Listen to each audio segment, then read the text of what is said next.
I got the Rockets. Well, his I got the back's against Rockets. The wall. Yeah, listen, hey, in order for a team to win in 7, they have to lose 3 times. Everyone knows that. Did I expect them to lose 3 times in the first 4 games? No. Do I think that Brew is a tad overconfident, given the fact that the last game that was played between these two teams in this building, it was a 1-point game with 8 seconds left, and the librarian has a good look, or 4 seconds left, a good look to take the lead and potentially win the game? Yeah, you feel like it's a tad fait accompli on your end. And you know I'm big on start times. Telling you this much right now. A 6 p.m. local downtown San Francisco Friday night start time is the absolute nut low start time for great crowd energy in the first quarter. We're going to talk about a half-empty lower bowl to start this game. So Houston, no jitters, no huge loud crowd, starts off feeling good. I like the Rockets tonight. Nice try. Well, it's great. I mean, It's great analysis. You go to the crowd. Traffic patterns. It matters. Right. Why do we care about home court? It's a loud crowd. I am not a tad bit worried. A smidge. Oh, a you're smidge. not a tad, quite but you are a smidge. Got it. Look, if Houston wins tonight, I still will think the Warriors will win in 7. You know they're capable with Steph, Butler, Draymond of winning a game 7 on the road, especially against an inexperienced team. But you don't want that if you're the Warriors. I mean, you want to get this thing. This is a pesky team, man. And next year they're really going to be, we'll see what kind of moves they make. But even if they just stay as they are, if they lose this series next year, Houston's going to be something to be reckoned with in the West. Like, they're going to be tough. So get them now, get rid of them. And I think Butler, obviously, he's going to be a little better physically than he was the past couple games. So that's good. I think Steph has a big game just to close these guys out. And here's the thing. The game Jalen Green, the one game he played well. He had, 7, 8, 9, and 11, I think, and then 38. Guess who was not playing, or guess who got hurt when he had 38? Jimmy Butler. Jimmy Butler played 8 minutes that game. So I think that's going to bother. Butler's going to give Green some problems. And look, I expect it to be tough. Can I give a counterpoint to that real quick? But Jimmy Butler missed entirely the next game, and Jalen Green was terrible. Yeah, so he may just not play well. Right. I guess my point is, I don't know how much of it is like that Jimmy Butler specifically is bothering as much as that Jalen Green has, played poorly really down the stretch of the season. Once they clinched the 2 seed, he basically was like, I guess the season's over, except for that one game. He's not a shooter, so you can cut off if you keep him out of the lane. But he will shoot. He will shoot. Right. And so he was hot the night he hit. Right, and so they obviously need him to be hot.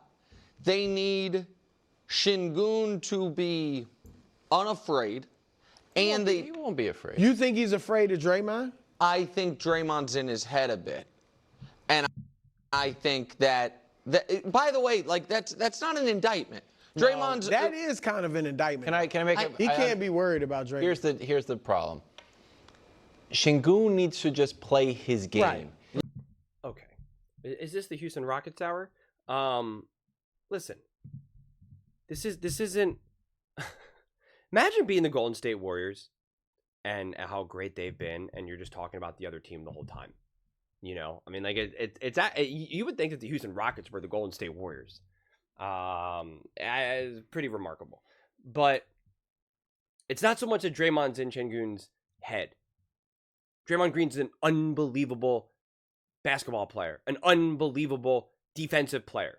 Okay, that's why Şengün can struggle against Draymond Green. So can we just stop with the nonsense narrative that this is like a mental thing? Because it's not, okay? It's a skill thing.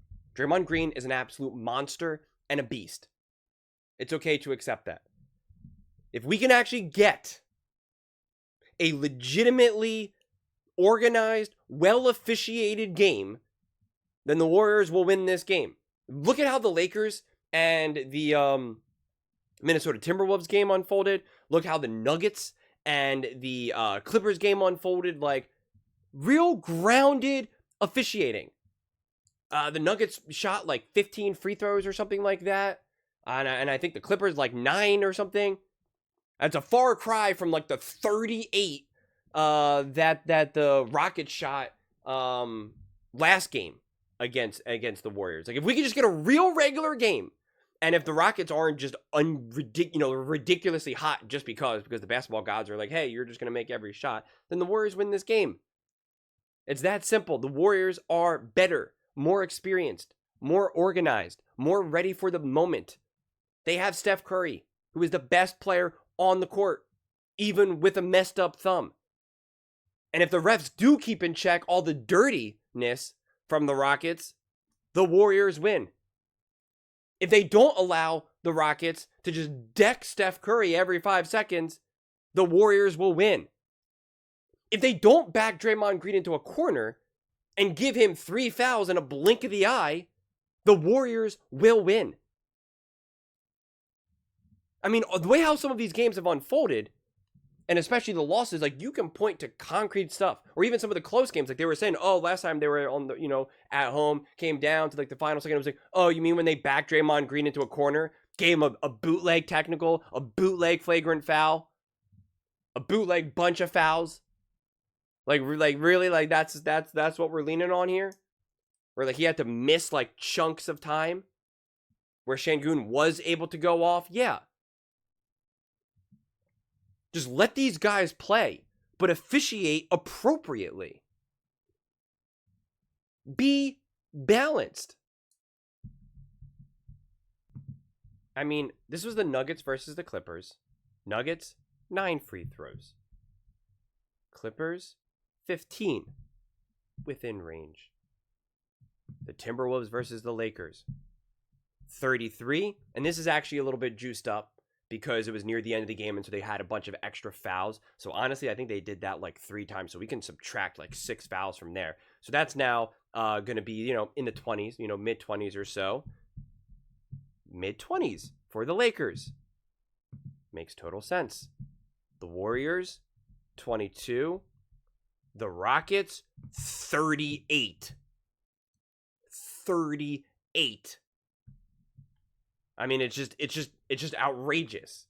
So if we can actually have a balanced game and not give the Warriors 9 fouls in the first quarter, put them in the bonus, the Rockets, before the Rockets get even 2 fouls, and we can actually get a real game, then we'll get a real game outside of whatever the nonsense we saw the other day. So I'm excited for this game. I hope I'm not let down. I just want to see a real basketball game. I think that's what anyone really wants to see, even Warriors fans. Like, they just want to see a real basketball game here, okay? Cut back on all the dirty nonsense that the Rockets clearly are doing. Clearly. That even Nick Wright made a joke about when he was doing his title pie, where they were saying about hitting Steph Curry's thumb, which is like, I guess that's funny now. Like, trying to purposely hurt and bring down a player, which is just kind of crazy to me.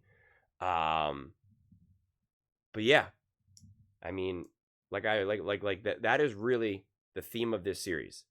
When it's actually officiated appropriately, and if the Rockets aren't just like ridiculously hot, which happens to teams, then the Warriors win. And the Warriors win this series. Game over.